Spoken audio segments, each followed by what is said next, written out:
Welcome back my YouTube channel.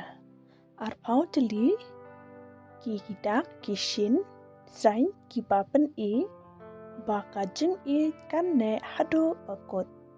Ladap ya sing jung mentoy na kane ka video wanam kled ban share lem shaki perlok dane hayeng sem jong pi wanam kled ru ban like share and subscribe ya kane ka channel. You trust each other. Kasi Pishanya iway. You have accepted each other's past. Kasi pipdiang iway ya ka kaba ladap. You both admit when you are wrong. Kasi pipdiang baro haba pile ya kaba bakla. You have supported each other in tough times. Kasi pi kershan iway ha kapor jong jingieit. You respect each other. Kasi pi buram ya iway.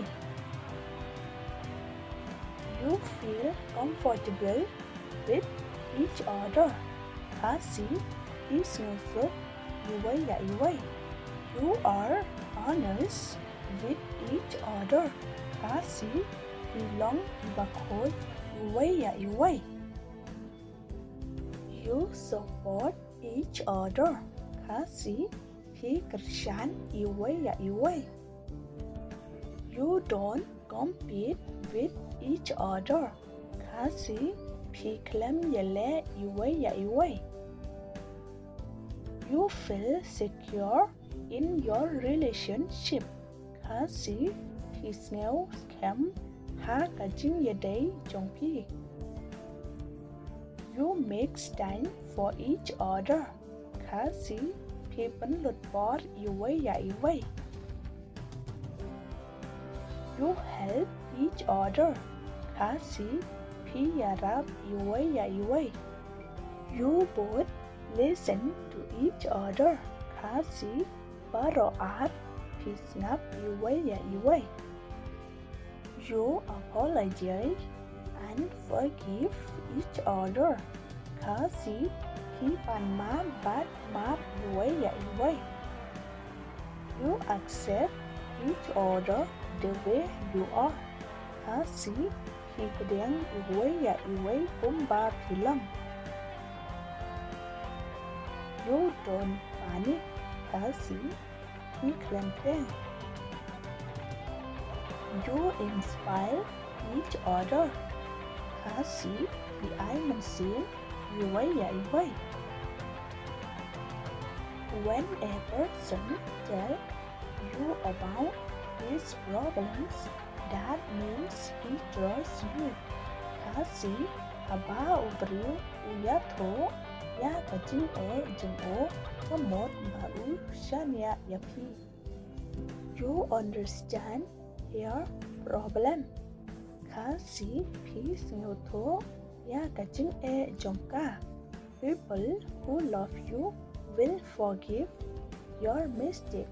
Kasi ibriu kibae yapi kin map ya ka jing bakla jong pi. Everyone wants a relationship will last forever. Kasi man la uway wa baka jingieit kanne hado kabako.